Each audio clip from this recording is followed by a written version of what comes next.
हम साथ मिलकर ये अमृत तुल्य भोजन ग्रहण करें, हमें शक्ति मिले, हमारा तेज एक होके बढ़े।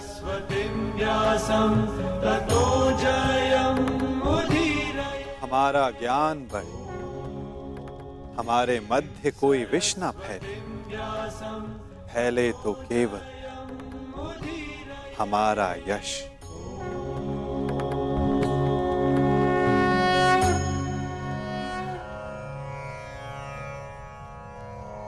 ओम सहना भवतु। ओम सहना भवतु। सहनो भुनक्तु। सह वीर्यं करवावहे। सह वीर्यं करवावहे। तेजस्विनाय धीमस्तु। तेजस्विनाय धीमस्तु। मा विद्विषावहि। मा विद्विषावहि। ओम शांति शांति शांति।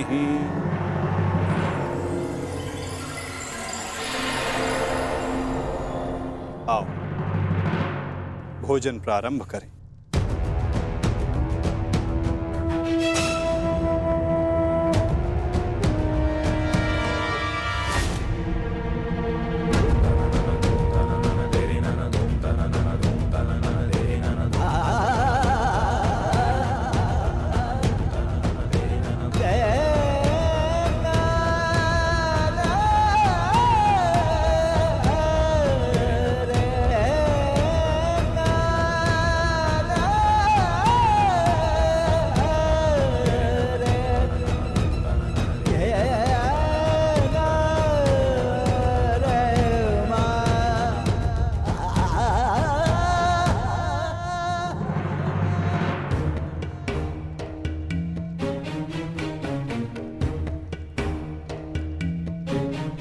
पिताश्री, रात्रि गहरी हो चुकी है, आपको विश्राम कर लेना चाहिए।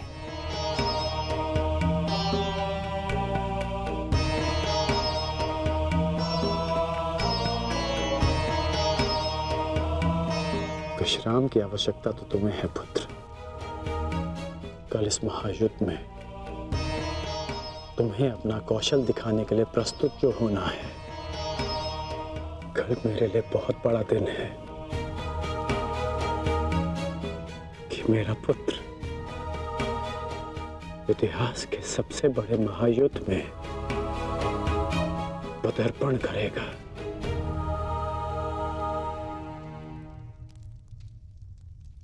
मुझे गर्व है तुम पर।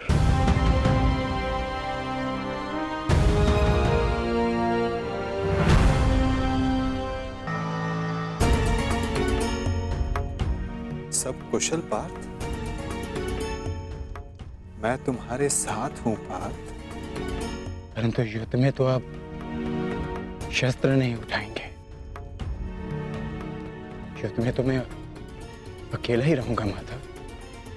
और यदि इस युद्ध में मैं तुम्हारे साथ उपस्थित रहा तो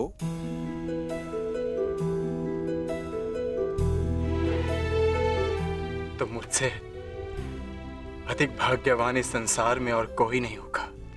परंतु मैं जानता हूं मेरी ये कामना अधूरी रह जाएगी। यदि कामना पूर्ण बल से की जाए तो वो अवश्य पूर्ण होती है पार्थ। और यदि प्रार्थना में समर्पण तो वो स्वीकार होती है।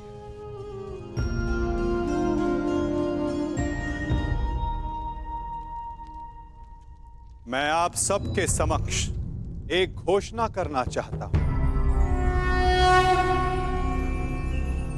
मैंने प्रण लिया है कि इस युद्ध में शस्त्र नहीं उठाऊंगा, परंतु बिना शस्त्र उठाए भी मैं इस युद्ध में सहायक रहूंगा।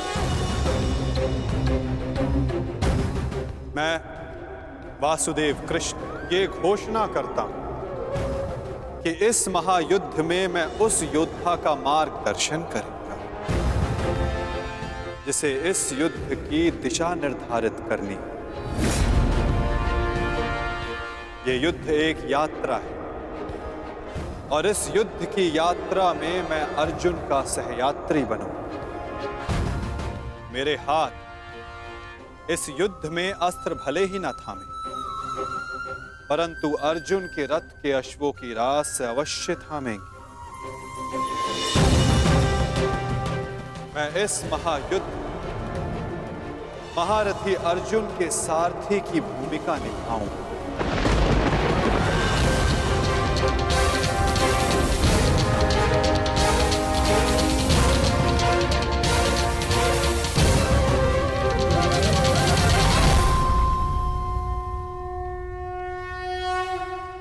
नहीं माधव, मैं रथी बनकर आपको आदेश दूं, यह संभव नहीं। आपका स्थान सबसे ऊंचा है और मैं स्वयं आपको नीचे स्थान पर बैठने नहीं दे सकता। पाल, कौन ऊंचे स्थान पर बैठा है और कौन नीचे स्थान पर, ये तो देखने वाले के दृष्टिकोण पर निर्भर करता है। तुमने कहा कि मैं सबसे योग्य हूं, और जो सबसे योग्य होता है उसका धर्म होता है कि वो अपने से छोटों का मार्गदर्शन करे, और मैं इस युद्ध में यही करूंगा। मैं इस युद्ध में तुम्हारा सारथी इसलिए बनूंगा, यदि तुम अपने लक्ष्य के मार्ग से भटक जाओ तो पुनः तुम्हें तुम्हारे लक्ष्य के मार्ग पर ला सकूं।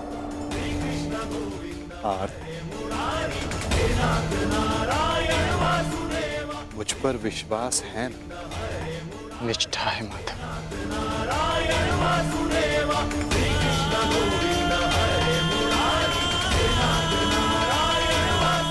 आज मैं धन्य हो गया,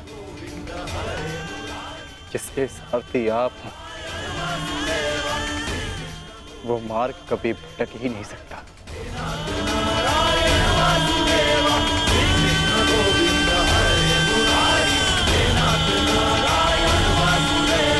पिताश्री, मैं जाने से पूर्व आपको एक वचन देना चाहता हूं। वचन कि आपका गर्व बढ़ेगा और सर नीचा होगा उन लोगों का जिन्होंने आपको इस युद्ध में प्रवेश करने से रोका। मैं आपकी तुलना करने में भले ही समर्थ नहीं, परंतु शत्रु मेरी तुलना आपसे अवश्य करेंगे पिताश्री। वचन देता हूं पिताश्री की वृषसेन के धनुष से निकले हर एक बाण पर अंगराज कर्ण के कौशल का चिन्ह होगा। मेरे हर एक प्रहार पर आपके परिवर्तन की छाप होगी पिताश्री। आपका कवच भले ही शत्रुओं ने आपसे छीन लिया हो पिताश्री, परंतु मैं शत्रुओं के एक एक वार पर ढाल बनकर युवराज दुर्योधन और अपने पक्ष की रक्षा करूंगा। कि आपका प्रत्येक स्वप्न मैं पूर्ण करूंगा। या पूर्ण करने के प्रयास में वीर गति को प्राप्त हो जाऊंगा।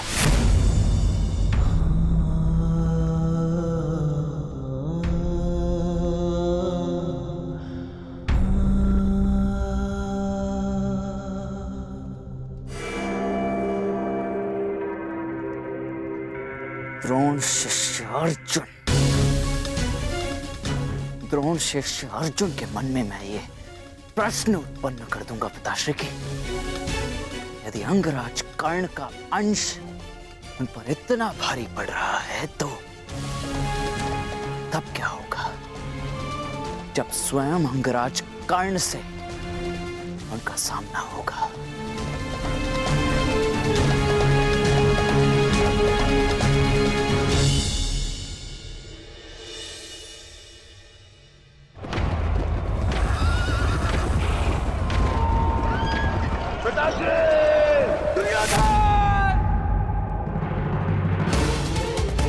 महाराज, महाराज, क्या हुआ महाराज?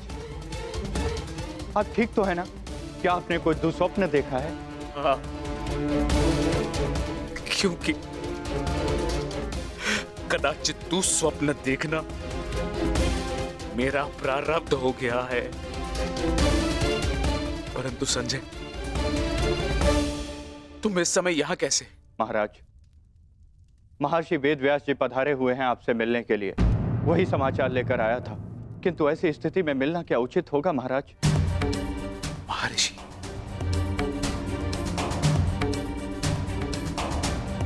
अवश्य ही कुछ उचित सोचा होगा, तभी पधारे हैं।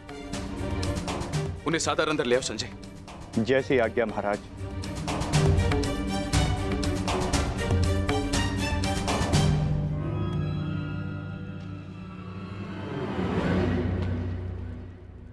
प्रणिपात महाराज। आप महर्षि हैं, मेरे नियोगी पिता भी। इस प्रकार प्रणिपात करके और मुझे महाराज कहकर मुझे लज्जित ना करिए। आइए, आपका स्वागत है। आइए आइए। मैं यहां अपने नियोगी पुत्र से मिलने नहीं, अपितु हस्तिनापुर नरेश को चेताने आया हूं। ये बताने आया हूं कि यह समय सोने का नहीं, अपितु जागने का है। इस महायुद्ध को रोकने का है। यह इस महायुद्ध से पूर्व की अंतिम रात्रि है। इस महायुद्ध को रोकने का प्रयत्न कीजिए महाराज। यदि एक बार यह युद्ध आरंभ हो गया तो इस अनर्थ को रोकना असंभव हो जाएगा। सहस्त्रों निर्दोष अपने प्राण गंवा बैठेंगे, अनेकों परिवार सदैव के लिए नष्ट हो जाएंगे। ये महाविनाश रोकना केवल आपके हाथों में है। जो पिता अपने पुत्र पर जीवन भर नियंत्रण ना रख सका, वो इस विभीषिका को रोकने का बीड़ा कैसे उठा सकता है? यह युद्ध निश्चित है महर्षि। इस युद्ध को रोक पाना हम मेरे बस की बात नहीं। मुझे क्षमा कर दीजिए। मैं तो कदाचित आपको क्षमा कर दूं, किंतु इतिहास आपको कभी क्षमा नहीं करेगा। हस्तिनापुर में शांति दूत बनकर आए वासुदेव के साथ दुर्व्यवहार का परिणाम है ये। पुत्रहट को दोष मत दीजिए। इस महाविनाश के लिए पुत्रहट नहीं, आपका पुत्र मोह उत्तरदायी है। तो आप क्या मुझे उल्हाना देने आए हैं महर्षि, या फिर श्राप? नहीं, वरदान देने आया हूं। मैं आपको दिव्य दृष्टि देने आया हूं। जिस विनाश की नींव आपने स्वयं रखी है, आप उसको देख सकें। नहीं, ऐसा मत कीजिए महर्षि। ये वरदान नहीं है, ये श्राप है। अरे जिस पिता ने अपने पुत्रों को घुटनों के बल चलते नहीं देखा, अरे वो पिता अपने पुत्रों को घुटनों के बल अपने प्राणों की भीख मांगते कैसे देख सकता है? जिस पिता ने अपने पुत्रों के मस्तक पर तिलक लगते नहीं देखा, वो अपने उन पुत्रों के सर कटे कैसे देख सकता है? जिस पिता ने अपनी वधुओं को सुहागन नहीं देखा, वो पिता अपनी वधुओं को विधवा कैसे देख सकता है? किस प्रकार? ये अत्याचार मत कीजिए महर्षि, मत कीजिए। मुझे कोई दृष्टि नहीं चाहिए, मुझे कोई दृष्टि नहीं चाहिए। मेरी आपसे विनती है महर्षि कि मेरे स्थान पर आप ये दिव्य दृष्टि संजय को दे दें, ताकि संजय मुझे इस युद्ध के समाचार के साथ साथ मेरे पुत्र का समाचार भी मुझे देते रहे। आपकी इच्छा अनुसार मैं ये दिव्य दृष्टि संजय को प्रदान करता हूं।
जय मां काली।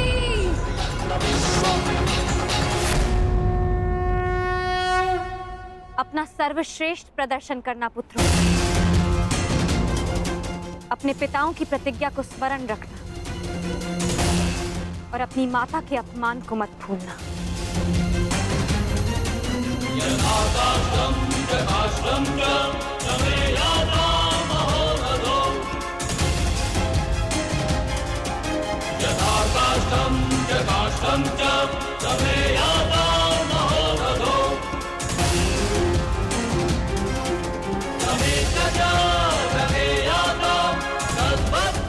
विजय हमारी होगी। हर हर महादेव, हर हर महादेव। हर हर महादेव।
हर हर महादेव, हर हर महादेव, हर हर महादेव, हर हर महादेव, हर हर महादेव, हर हर महादेव, हर हर महादेव, हर हर महादेव। स्मरण रहे पुत्र, अब इस युद्ध भूमि में तुम्हारे विरोध में जो भी हो उससे तुम्हारा कोई संबंध नहीं।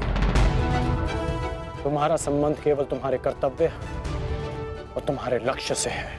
यदि मेरे स्थान पर आप होते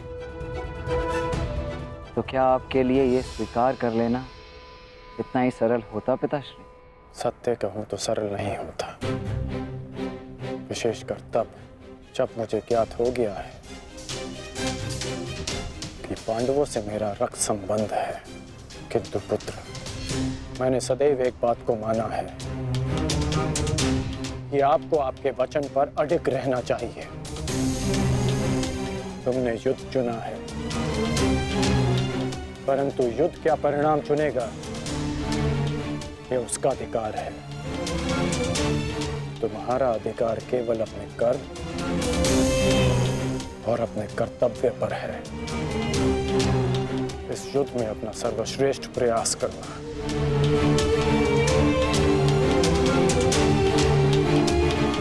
कल्याण हो तुम्हारा।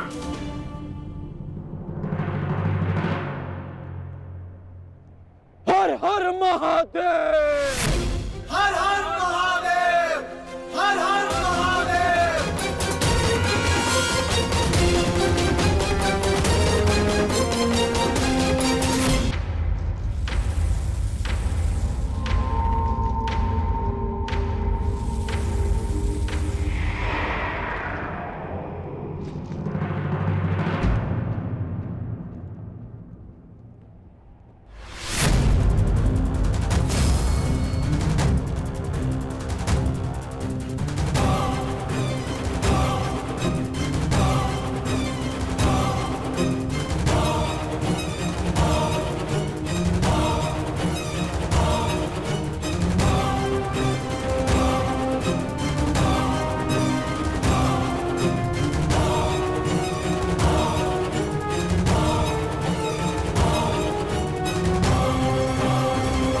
मुझे तुम्हारी प्रतीक्षा रहेगी मित्र,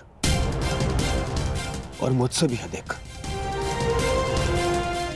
इस भूमि को तुम्हारी प्रतीक्षा रहेगी कि कब अंगराज जैसा वीर अपने चरण रखकर इसे महान बनाए।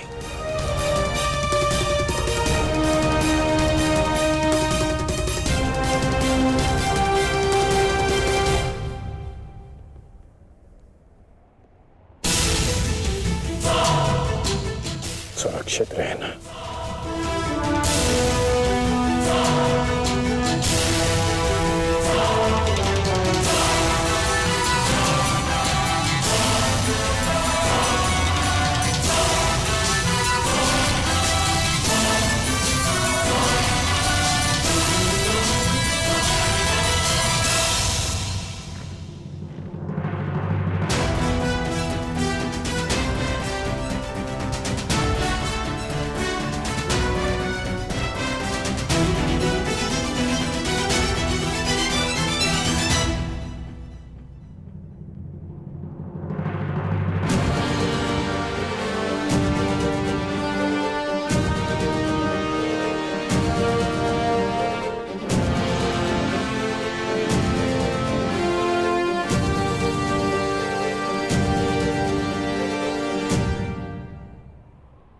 प्रणिपात माधव।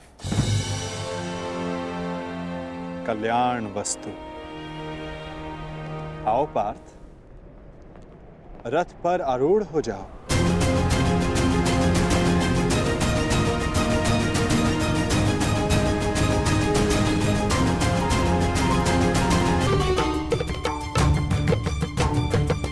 किस संशय में हो धनंजय?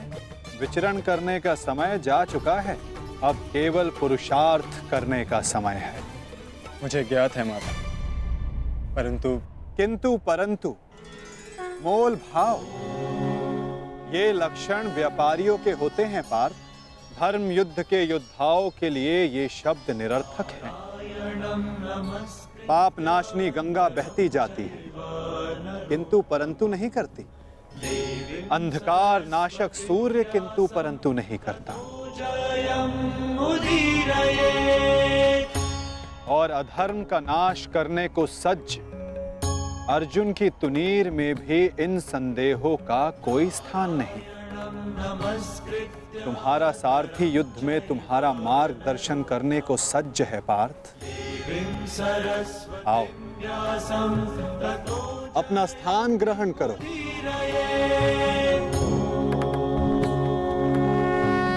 कुरुक्षेत्र की युद्ध भूमि तुम्हें पुकार रही है पार्थ। मुझ पर विश्वास रखो।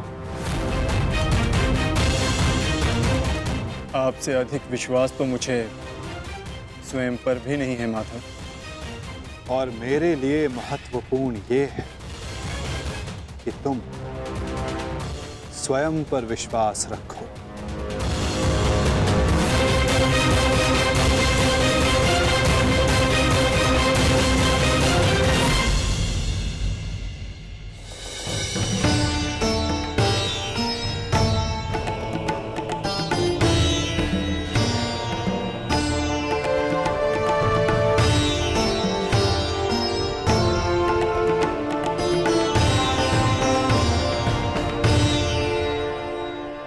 कुछ भूल तो नहीं रहे हो पार्थ? क्या माधव? भ्राता भीम को वीर हनुमान ने इस युद्ध में आप सबकी सहायता करने का वचन दिया था। उनका साथ आप सबको साहस, शक्ति और निडरता देगा। बजरंग बली का आवाहन करो पार्थ।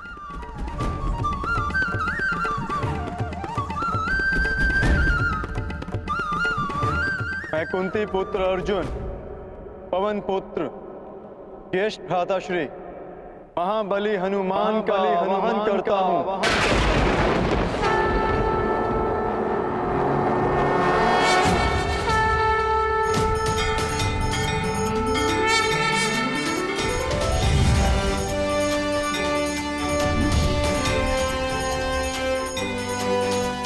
हे महाबली हनुमान, मेरे रथ के ध्वज पर विराजमान हुई। अंजनी गर्भ संभूता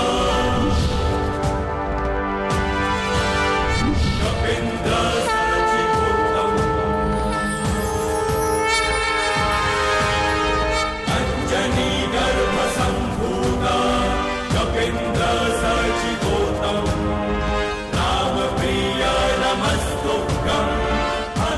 बजरंग बली पधार गए।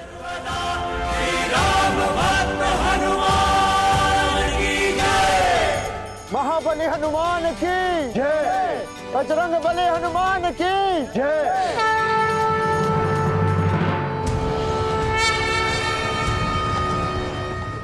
युद्ध का पहला दिन।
युद्ध का पहला दिन।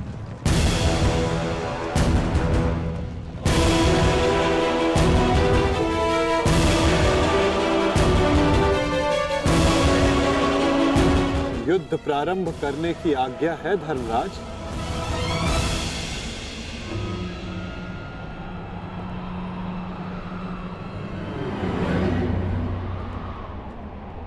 नहीं माधव, अभी नहीं।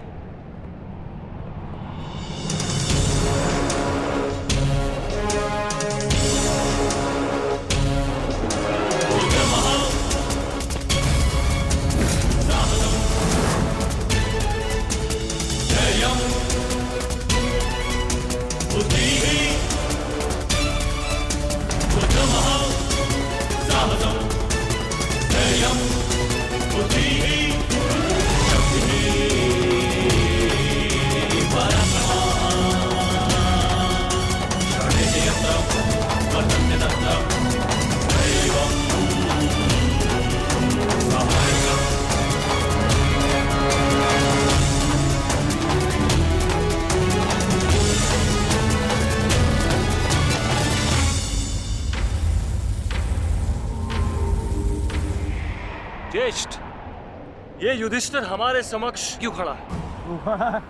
अरे भयभीत है वो।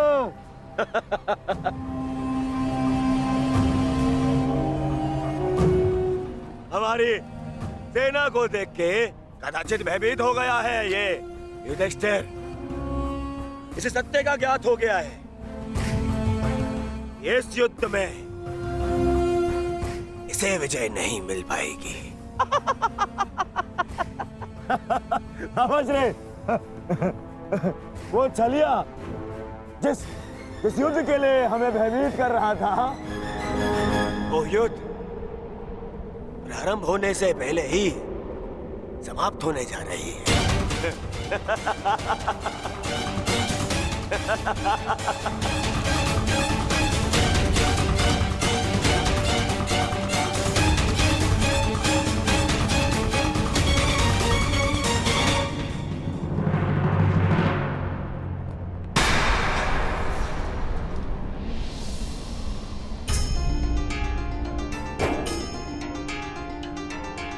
प्रणिपात पितामह। प्रणिपात आचार्य द्रोण।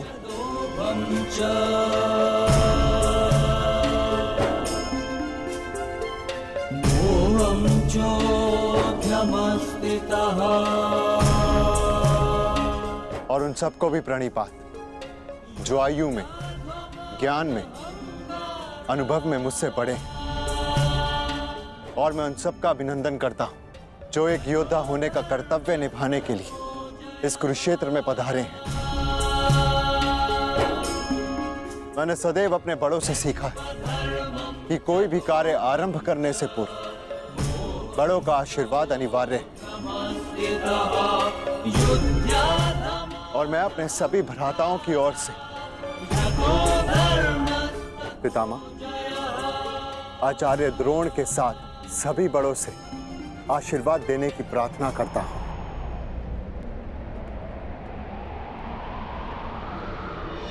आयुष्मान भव।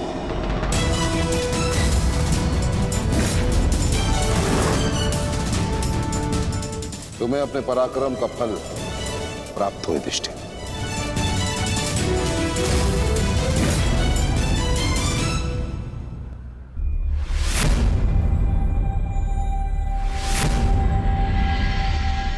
एक और पितामह है जिन्होंने मुझे जीवन का मूल्य समझाया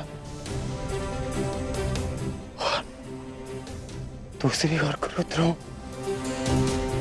जिनकी दी हुई शिक्षा ने अर्जुन से धनंजय बनाया।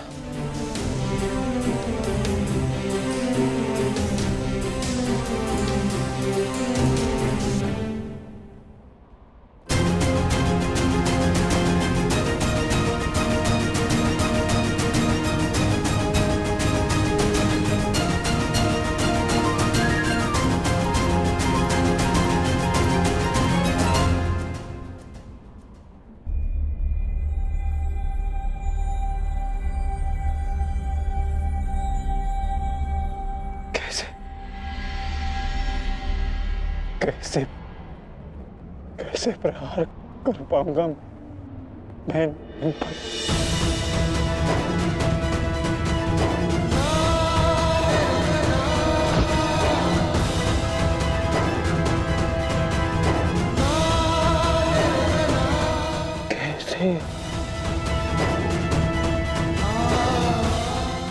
कैसे प्रहार कर पाऊंगा इन पर?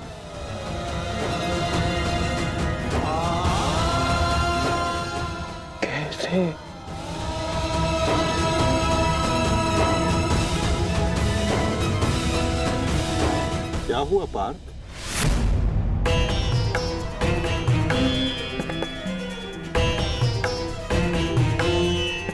मेरी आपसे विनती है माधव, मेरे रथ को दोनों सेनाओं के मध्य में ले चलिए। संजय। जी महाराज। संजय, अपनी दिव्य दृष्टि से देखकर बताओ कि कुरुक्षेत्र के युद्ध में तत्पर मेरे पुत्रों और पांडवों की सेना के मध्य क्या क्या हो रहा है। जो आज्ञा महाराज।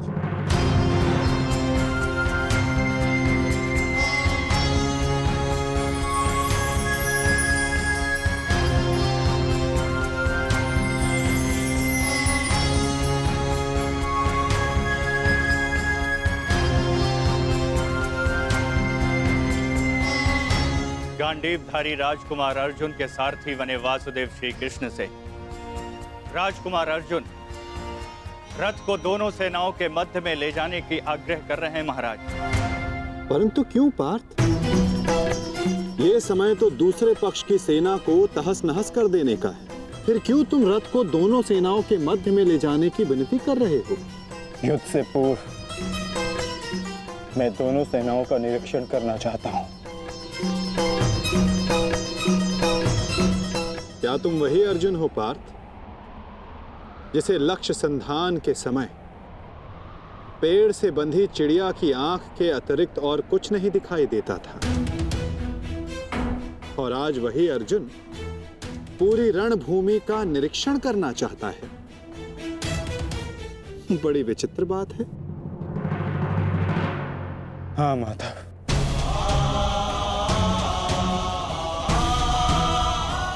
वो चिड़िया काष्ठ की बनी थी, परंतु जिनसे मैं युद्ध करने वाला हूं वो रक्त, अस्थि और मांस से बने मनुष्य हैं।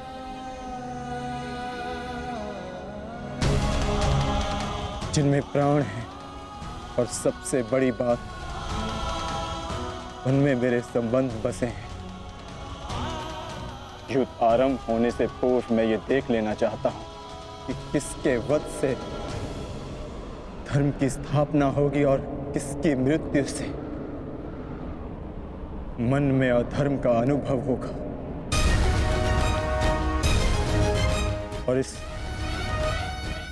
युद्ध के पश्चात मैं क्या पाने वाला हूं और क्या खोने वाला हूं।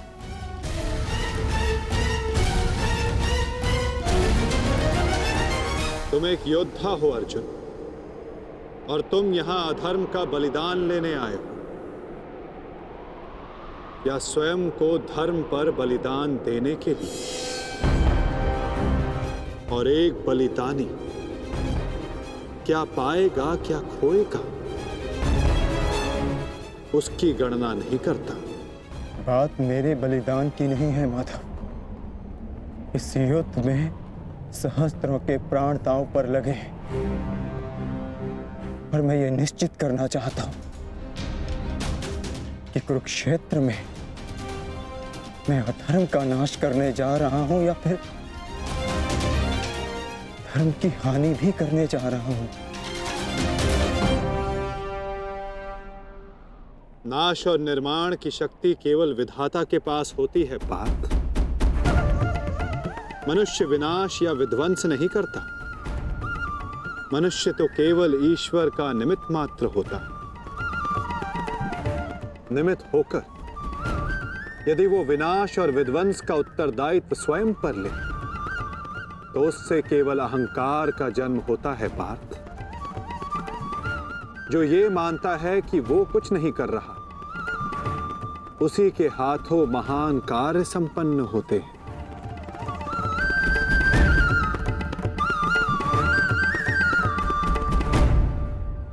परंतु मैं तुम्हारी कामना अवश्य पूर्ण करूंगा पार्थ,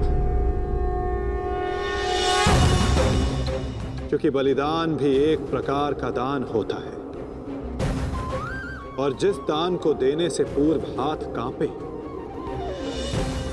वो दान फलदायी नहीं होता।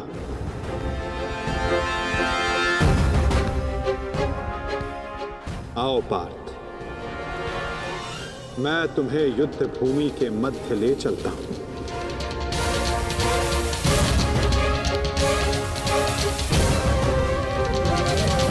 आओ पार्थ, मैं तुम्हें युद्ध भूमि के मध्य ले चलता हूं।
यदा यदा हि धर्मस्य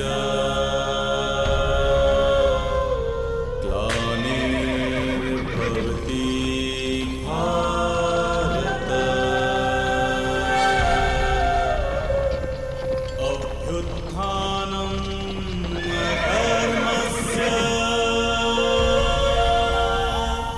तदात्मानं सृजाम्यहम्।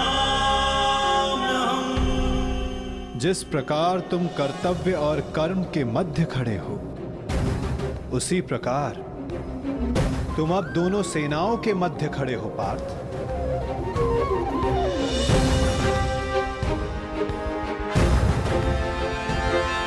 करो, क्या निरीक्षण करना चाहते हो?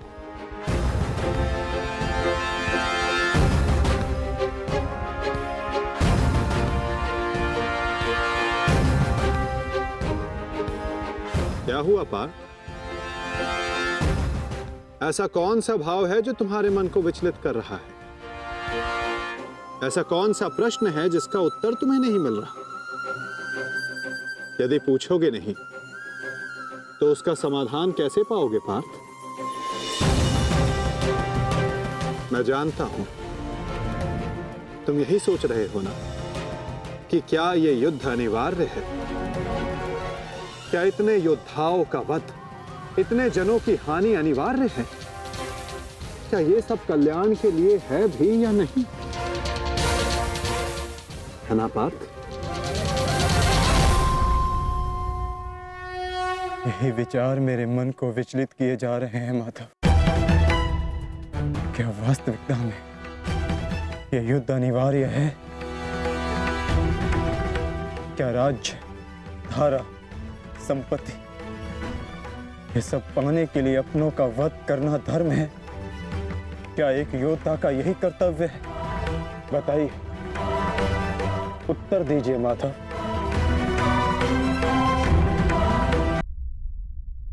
उत्तर तुम्हें अवश्य मिलेगा पार्थ कि इस युद्ध में धर्म की ओर कौन है और अधर्म की ओर कौन। मैं तुम्हें अवश्य दिखाऊंगा।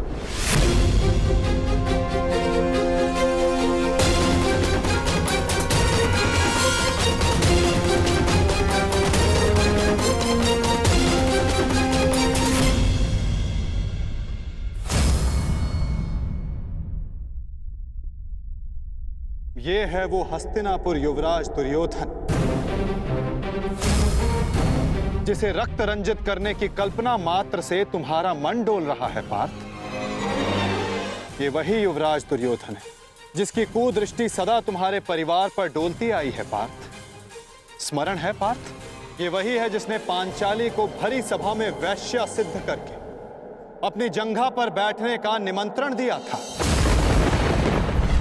ओ दासी द्रौपदी, आकर मेरी जंघा में बैठो। कैसे एक पवित्र याज्ञ सैनी को भरी सभा में इसने मलिन करने का प्रयास किया था। वस्त्र हरण करो इस दासी द्रौपदी का। और ये तुम्हारे मातुल्य गांधार राज शकुनी, इन्होंने जब शकुन मनाया केवल तुम्हारे परिवार के अनिष्ट का शकुन मनाया पार्थ। तुम इन्हें मातुल्य कहते हो। मातुल्य का अर्थ है जिसे मां के तुल्य समझा जाए। और तुम्हारे इन्हीं मामा ने तुम्हारी माता को वारणा व्रत की लाक्षागृह की अग्नि में भस्म करने का प्रयास किया पार्थ।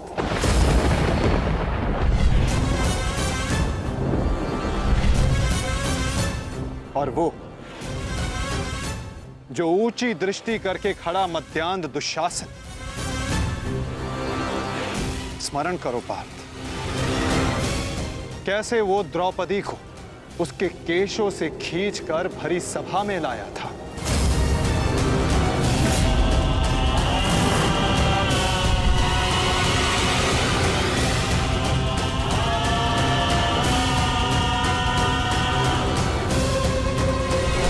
कैसे याज्ञ सैनी को भरी सभा में निर्वस्त्र करने का प्रयास किया था इसने।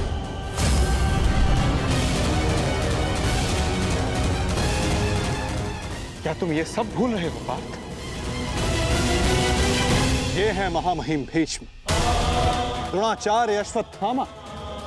जब ये अधर्म हो रहा था तो ये सब मौन रहे। ये वो अत्याचार, वो अधर्म मौन रहकर देखते रहे।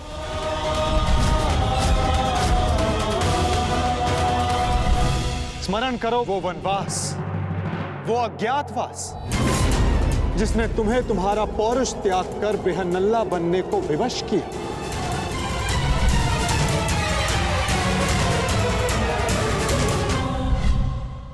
स्मरण करो उन प्रतिज्ञाओं को जो तुम पांचों ने वनवास जाते समय ली थी।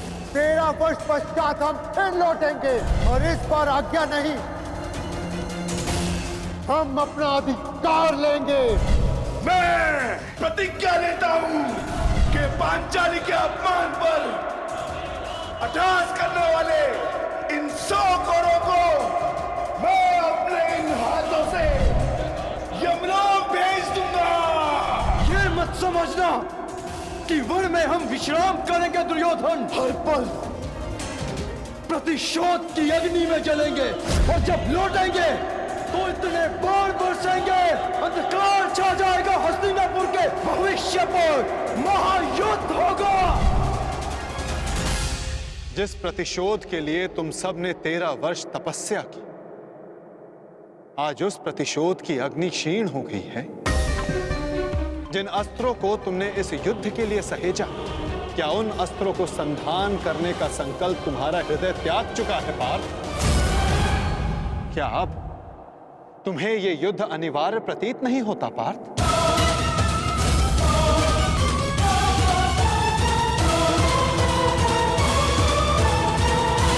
सबने 13 वर्ष तपस्या की, आज उस प्रतिशोध की अग्नि क्षीण हो गई है। जिस न्याय के लिए तुमने इतने वर्षों प्रतीक्षा की, आज तुम्हारा मन उसके लिए व्याकुल नहीं। जिन अस्त्रों को तुमने इस युद्ध के लिए सहेजा, क्या उन अस्त्रों को संधान करने का संकल्प तुम्हारा हृदय त्याग चुका है पार्थ? क्या अब तुम्हें यह युद्ध अनिवार्य प्रतीत नहीं होता पार्थ?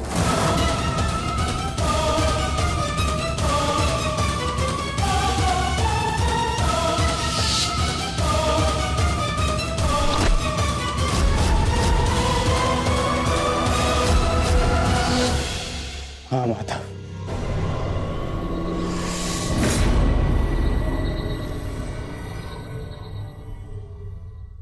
ये युद्ध अनिवार्य है। तो फिर तुम व्याकुल क्यों हो पार्थ? कहीं तुम्हें यह स्मरण तो नहीं हुआ है कि कैसे महामहिम भीष्म ने तुम्हें प्रेम दिया, तुम सबको संरक्षणा दी, वन से वापस बुलाकर तुम्हें तुम्हारा अधिकार दिया, कि कैसे आचार्य द्रोण ने तुम्हें सर्वश्रेष्ठ धनुधर बनाने के लिए एकलव्य को, कर्ण को धनुधर की विद्या से वंचित रखा और पाप का भार अपने सर पर लिया। तो क्या यह असत्य है माधव? क्या उन्होंने ये सब नहीं किया? क्या उनका वध करना धर्म है? मेरे पक्ष का क्या? वहां के निर्दोष भी इस युद्ध में मारे जाएंगे। ये नाश क्यों? तुम्हारा कार्य युद्ध करना है पार्थ, धर्म अधर्म की तुलना करना नहीं।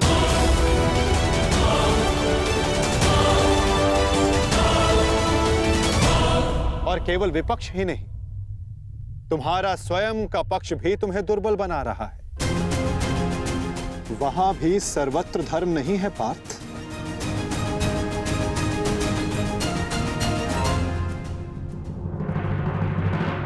आओ, मैं तुम्हें अपना पक्ष दिखाता हूं।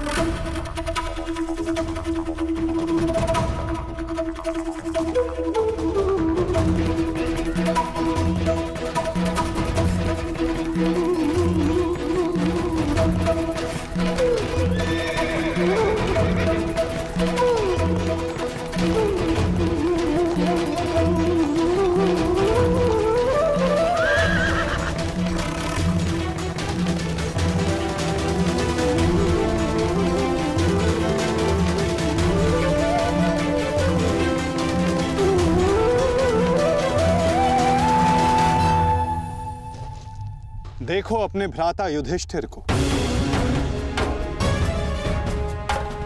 भ्राता भीम को, नकुल सहदेव को, अपने भतीजों को, अपने पुत्रों को।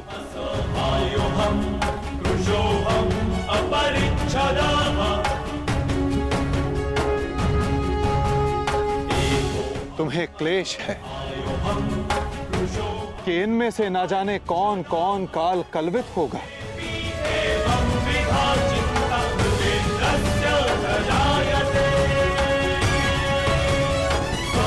इनकी मृत्यु की संभावना तुम्हारे मन को दुर्बल बना रही है पार्थ।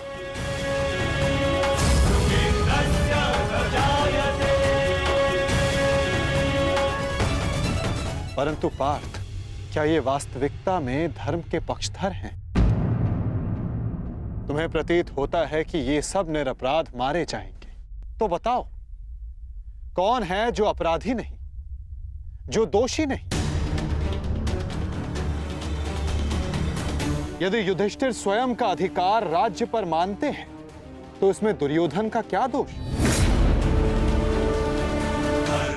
क्या उनकी माता पहले गर्भवती नहीं हुई थी? क्या यह सत्य नहीं कि युधिष्ठिर ने अपना राज द्यूत क्रीड़ा में लगाया, जिसे दुर्योधन ने जीता? यदि दुशासन ने अपनी ज्येष्ठ की आज्ञा मानकर द्रौपदी का वस्त्र हरण करने का अपराध किया, तो तुम चारों ने भी अपनी ज्येष्ठ की आज्ञा मानकर अपनी पत्नी का अपमान होने दिया।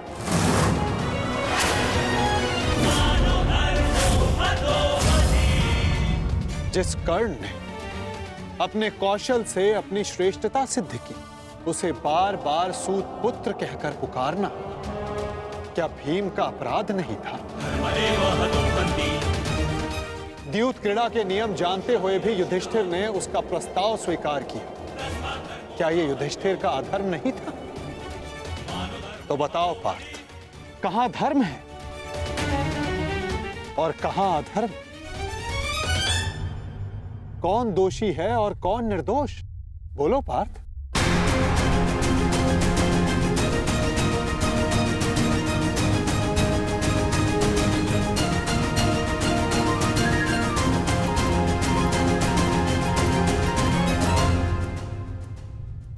आपने उचित कहा माधव। दोनों ही पक्षों में धर्म भी दिखता है और अधर्म भी। परंतु मैं क्या करूं? अपना कर्तव्य जानो पार्थ, चूंकि तुम अभी तक धर्म का स्वरूप नहीं जान पाए हो। उचित कहा आपने। मेरा अंग अंग कांप रहा है, मंद हो गई है, कांधे हाथ से बार बार सरक रहा है। मैं इस महाविनाश का पूर्व अनुमान करके चिंतित हो गया। कोई अपमान इतना बड़ा नहीं, कोई प्रतिशोध इतना प्रबल नहीं कि सहस्त्रों के लाखों के प्राणों की आहुति देकर पूरा किया जाए। मैं इतने बड़े विध्वंस को, महाविनाश को स्वीकार नहीं कर पा रहा हूं माधव। विनाश से ही विकास का प्रारंभ होता है पार्थ। निर्माण के विज्ञान में विध्वंस का ज्ञान अति आवश्यक है। यदि एक डाली काटो तो उससे दो डालियां जन्म लेती। यदि एक नए पौधे का निर्माण करना हो तो उस फल को पेड़ से टूटकर दूर जाना होता है। जिस भारत के विध्वंस से तुम आज व्याकुल हो, कल वही नए भारत का सृजन करेगा पार्थ। यदि नया घर बनाना हो तो पुराने घर को तोड़ना होता है। क्लेव्यम मास्मगमः पार्थ नैतत्वयि उपपद्यते। ये मोह, ये नपुंसकता एक योद्धा को शोभा नहीं देती पार्थ। उठो, जागो और अपना शस्त्र उठाओ पार्थ। तब तक संघर्ष करते रहो जब तक तुम्हें तुम्हारा लक्ष्य ना मिल जाए।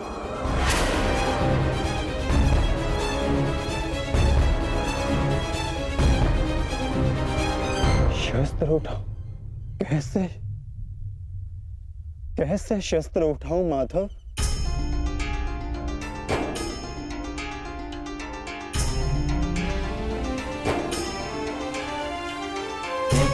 धर्मं च लोभं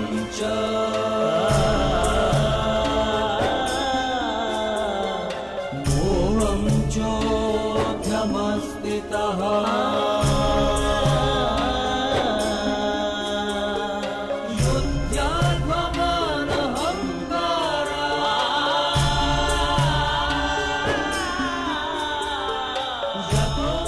जिनकी सेवा और आज्ञा पालन करना जीवन का धर्म है, उन पितामह पर, आचार्य द्रोण पर कैसे शस्त्र उठाऊं मैं? कैसे माधव?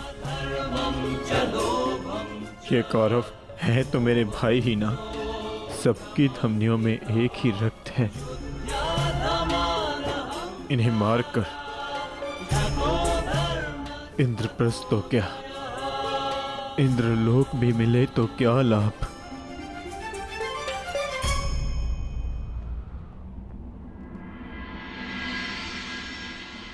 मनुष्य पौरुष करता है ताकि उसका भविष्य बन सके, पराक्रम करता है ताकि उसकी संतान सुखी रह सके। ऐसे शौर्य का क्या लाभ जिससे उसका भविष्य नष्ट हो जाए, उसकी संतान काल कलवित हो जाए। इन लाखों सैनिकों को देखिए माता, इनमें से कितने सुरक्षित अपने घरों को लौटेंगे, कितनों की पत्नियां सुहाग का चिन्ह धारण करेंगी, कितने बालक अनाथ होंगे।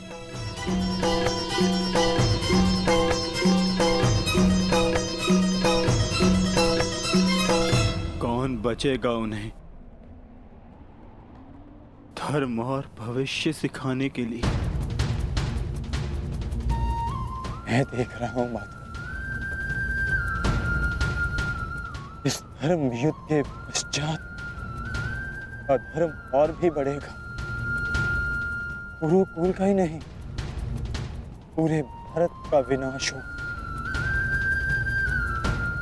आज के नियम टूटेंगे, क्या भविष्य को यही आशा है हमसे? तर्क बुद्धिमतपूर्ण है पार्थ, परंतु अर्थ मूर्खतापूर्ण। क्या नष्ट हो जाएगा? कैसा दुख होगा पार्थ? यदि वृक्ष के कुछ पत्ते झड़ जाएं, तो वो दुख का कारण नहीं होते पार्थ। पत्तों के जन्म का तात्पर्य वृक्ष को जीवन देना होता है, स्वयं का जीवन जीना नहीं।